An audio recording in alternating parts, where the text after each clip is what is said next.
পরিমিতির থেকে কোন টাইপের প্রশ্নগুলো বেশি হতে পারে আমাদের শিক্ষা বোর্ডগুলোতে? তুমি যে কোনো শিক্ষা বোর্ড হতে পারো, ঢাকা, ময়মনসিংহ, সবার জন্য ওপেন সাজেশন।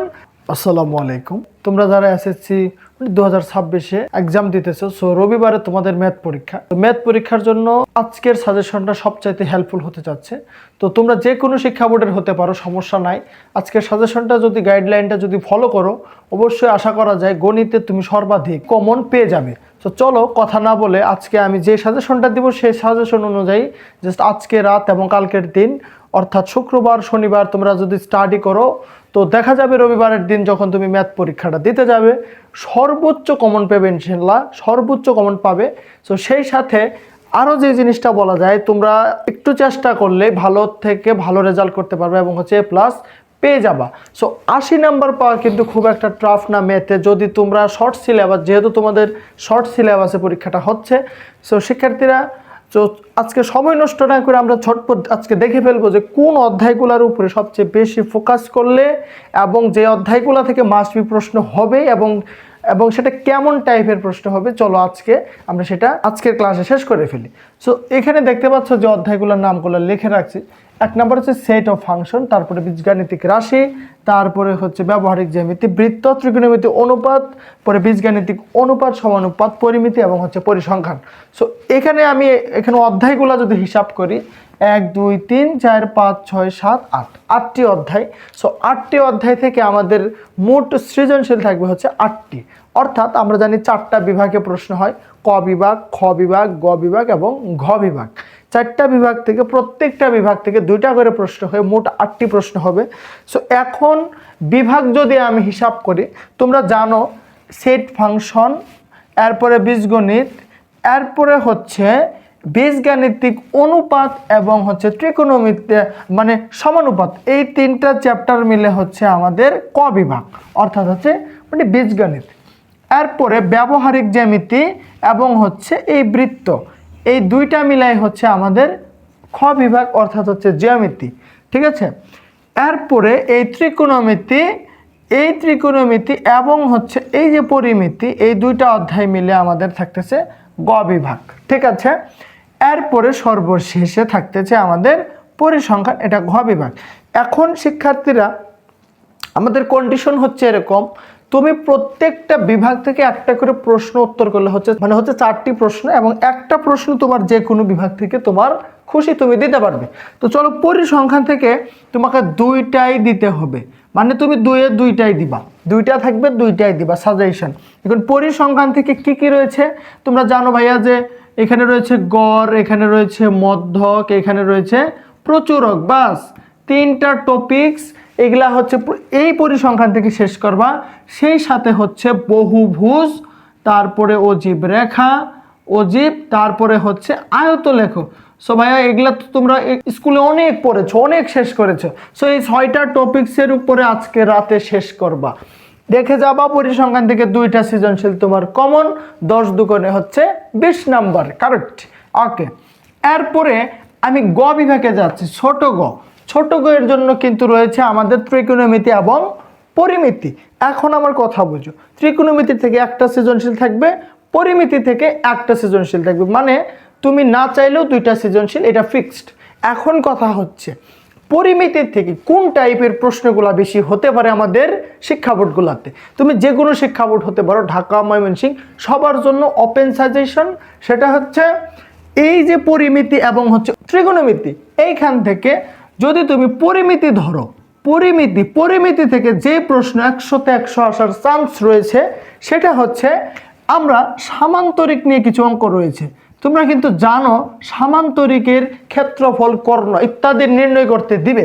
এই সামান্তরিকের কর্ণ, এটা ভাইয়া কিন্তু 100% দেখে যাবা, এইটা পরিমিতি থেকে দিবে। এরপরে পরিমিতি থেকে আরেকটা টপিকস থাকতে পারে, সেটা হচ্ছে ঘনবস্তুর এই ক্ষেত্রফল এবং সমগ্র তলের ক্ষেত্রফল জাতীয় যে অঙ্কগুলো আছে, মানে সমগ্র তলের ক্ষেত্রফল, এই টাইপের যত অঙ্ক আছে পরিমিতি থেকে একদম শেষ করে যাবা, কোনো কিছু বাকি রাখবা না। আচ্ছা, এরপরে পরিমিতি থেকে আরেকটা টপিকস নিয়ে কথা বলবো, সেটা হচ্ছে রম্বসের ক্ষেত্রফল। এইটা পরীক্ষায় আসে, রম্বসের মানে কর্ণ এবং হচ্ছে ক্ষেত্রফল বা পরিমিতি থেকে এই কয়টা টপিকস মোটামুটি যদি শেষ করতে পারো আজকে রাত এবং কালকে সারা দিন রাতে, তাহলে রবিবারের দিন তোমার ম্যাথ পরীক্ষা সর্বোচ্চ ভালো হওয়ার আশা আমি তোমাকে মানে গ্যারান্টি দিচ্ছি ইনশাল্লাহ। তো পরিমিতি থেকে এই কয়টা টপিক শেষ করবো। এখন রইল ত্রিকোণমিতি।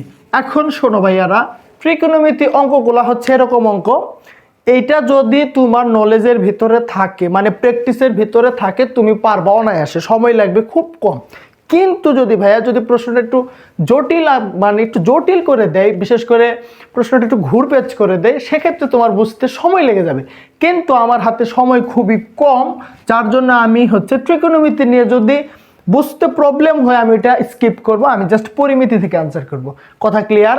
আমি পরিমিতি থেকে একটা অ্যান্সার করে দিব। আর যদি মনে হয় তোমার কাছে ত্রিকোণমিতি আমার কাছে ইজি, তাহলে ভাইয়া তুমি ত্রিকোণমিতি দিবা, পরিমিতি টাচ করার কোনো প্রয়োজন নাই। ঠিক আছে? এতটুকু গেল গ বিভাগের জন্য সাজেশন। এখন যাও খ বিভাগে। খ বিভাগ হচ্ছে সবচাইতে ইম্পর্টেন্ট এবং সবচাইতে মানে স্টুডেন্টের কাছে এটা কঠিন মনে হয়, কারণ যে এখানে জ্যামিতি রয়েছে।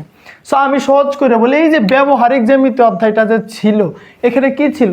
এখানে কি ছিল জানো? এখানে কি ছিল? কিচ্ছু না, এখানে শুধু ছিল হচ্ছে সম্পাদ্য মানে আর্টিস্ট। যত সম্পাদ্য আছে এর মধ্যে সম্পাদ্য 1, সম্পাদ্য 2, সম্পাদ্য 3, তিনটা সম্পাদ্য একেবারে ঝালাপালা করে দিয়ে যাবা, শেষ।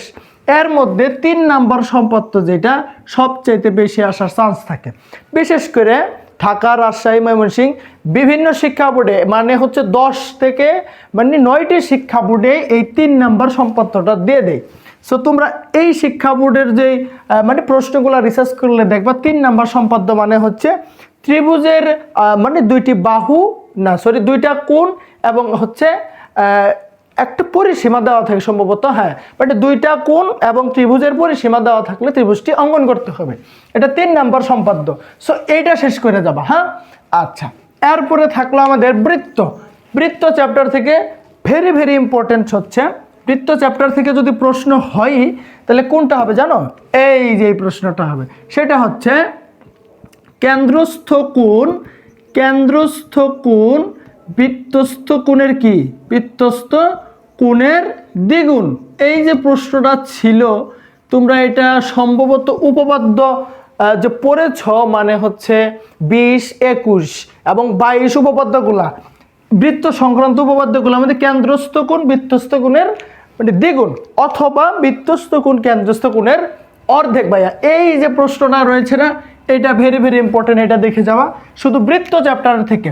এখন কথা হচ্ছে বৃত্তে যে আরও তোমাদের রয়েছে, যেমন হচ্ছে সম্পাদ্য রয়েছে, স্পর্শক রয়েছে, এরপরে বৃত্ত থেকে আর কি কি দেখে যাবা সেটা আমি বলি। এখানে অন্তর্বৃত্ত, তারপরে পরিবৃত্ত এবং হচ্ছে বহির্বৃত্ত, এইগুলা নিয়ে কোনো ধরনের প্রশ্ন রাখা যাবে না। এবং আমাদের ইউটিউব চ্যানেলে মাস্টারবাড়িতে ঢুকলে তুমি অবশ্যই অন্তর্বৃত্ত, পরিবৃত্ত, বহির্বৃত্ত নিয়ে ডিটেলস ক্লাস আছে, সুন্দর করে আর্টিস্ট করে দেওয়া আছে, ব্যাখ্যা রয়েছে, চাইলে দেখে নিতে পারো। সো চলো এই যে এই বৃত্ত থেকে এগুলো আমরাকে শেষ করে যেতে হবে।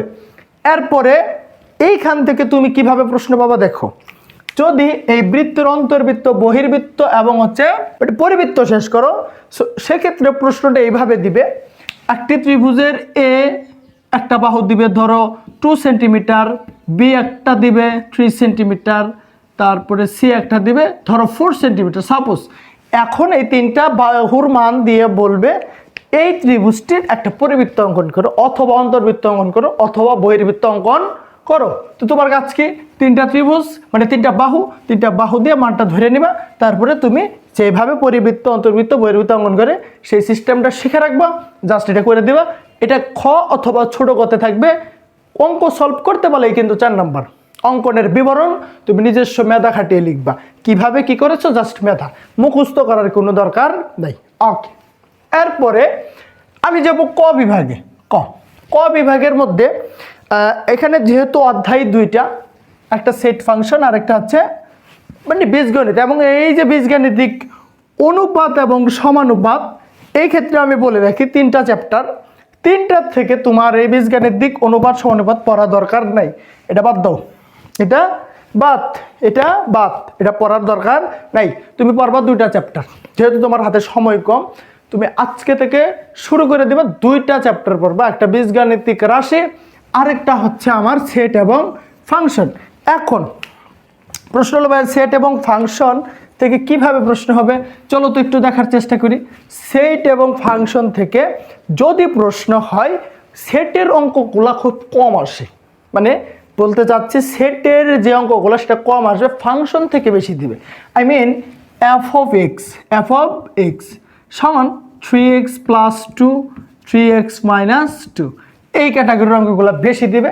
তারপরে ধরো যে গ অথবা ঘতে বলে দিবে f(1/x² + 1/f(1/x² - 1) এর মান কত, এর মান কত। সো এই ক্যাটাগরির প্রশ্নগুলো থাকতে পারে। সো তুমি আজকে রাতে এবং কালকে যে সারাদিন সময় পাবা শনিবার, এই কয়দিন একদম এই ক্যাটাগরির অঙ্ক যেগুলো আছে, ক্যাটাগরি বলে দিচ্ছি আমি, এগুলো একদম শেষ করে দেবা, দেখবা তুমি সেট থেকে শিওর একটা প্রশ্ন কমন পেয়ে গেছো। এরপরে আরেকটা জিনিস সেট থেকে যেটা দেখবা সাজেশন, সেটা হচ্ছে ডোমেন এবং রেঞ্জ নির্ণয়। কি নির্ণয়? ডোমেন এবং রেঞ্জ। তোমরা জানো সাধারণ গণিতের সেট এবং ফাংশন থেকে গ নাম্বারে অথবা ছোট মানে গ অথবা খ নাম্বারে অবশ্যই ডোমেন এবং রেঞ্জের অঙ্কগুলো চাই। সো আজকের এই ক্লাসটা দেখার পরে আর সময় নষ্ট না করে ডোমেন এবং রেঞ্জ নিয়ে তুমি ক্লাস দেখে ফেলবা, এবং তুমি চাইলে আমাদের সাজেশন হিসাবে আমি যা এতক্ষণ আলোচনা করলাম এগুলা মেনে চলার চেষ্টা করবা। এরপরে হচ্ছে বীজগাণিতিক রাশি, আমি বললেও বীজগাণিতিক রাশি থেকে প্রশ্ন হবে, না বললেও বীজগাণিতিক রাশি থেকে প্রশ্ন হবে। এখন কেমন টাইপের প্রশ্ন হবে, দুইটা টাইপ আমি বলবো, দুইটা টাইপ তোমরা খেয়াল করবা। বীজগাণিতিক রাশি থেকে দুইটা টাইপের প্রশ্ন হওয়ার পসিবিলিটি সবচেয়ে বেশি। এর মধ্যে একটা হচ্ছে ধরো x⁴ প্লাস হচ্ছে 1/x⁴ এর মান কত, এই টাইপের কিছু প্রশ্ন থাকার চান্স থাকবে বেশি বীজগাণিতিক রাশির মধ্যে। আর সেকেন্ড টাইপ, এটা টাইপ নাম্বার 1। এরপরে টাইপ নাম্বার 2 বীজগাণিতিকে যেটা থাকতে পারে সেটা হচ্ছে x = এই √5 এবং হচ্ছে √3 হলে এখন আমাকে প্রশ্ন দিতে পারে x² + 1/x² এর মান কত। এখন দেখো তো এই ক্যাটাগরির প্রশ্নগুলো থাকতে পারে, মানে x এর ভ্যালু দিয়ে দিবে এরকম একটা কিছু রুট দিয়ে, পরবর্তীতে তোমার কাছে জানতে চাইবে এটার ভ্যালু কত। সো এই ক্যাটাগরির সে যে অঙ্কগুলো রয়েছে আজকে রাতে ভাইয়া এগুলো শেষ করে দেবা। তার মানে ব্যাপারটা হচ্ছে x এর মান এটা থাকবে, এখন আমি কি করব 1/x এর মান বের করে এই ক্যাটাগরির অঙ্কগুলো করার চেষ্টা করব। সো আজকের এই সাজেশনটা যদি ফলো করো, আমি আশা করব গণিত পরীক্ষা সবার চেয়ে তোমার ভালো হবে। এখন এমসিকিউ এবং সংক্ষিপ্ত প্রশ্ন এবং মানে এমসিকিউ এর জন্য কোনো সাজেশন নাই, কারণ হচ্ছে এই সংক্ষিপ্ত প্রশ্ন এবং এমসিকিউ প্রত্যেক চ্যাপ্টার থেকে দিবে, প্রত্যেকটা চ্যাপ্টার, এই যে কয়টা চ্যাপ্টার দেখতেছো প্রত্যেক চ্যাপ্টার থেকে এমসিকিউ থাকবে, শর্ট কোশ্চেন থাকবে।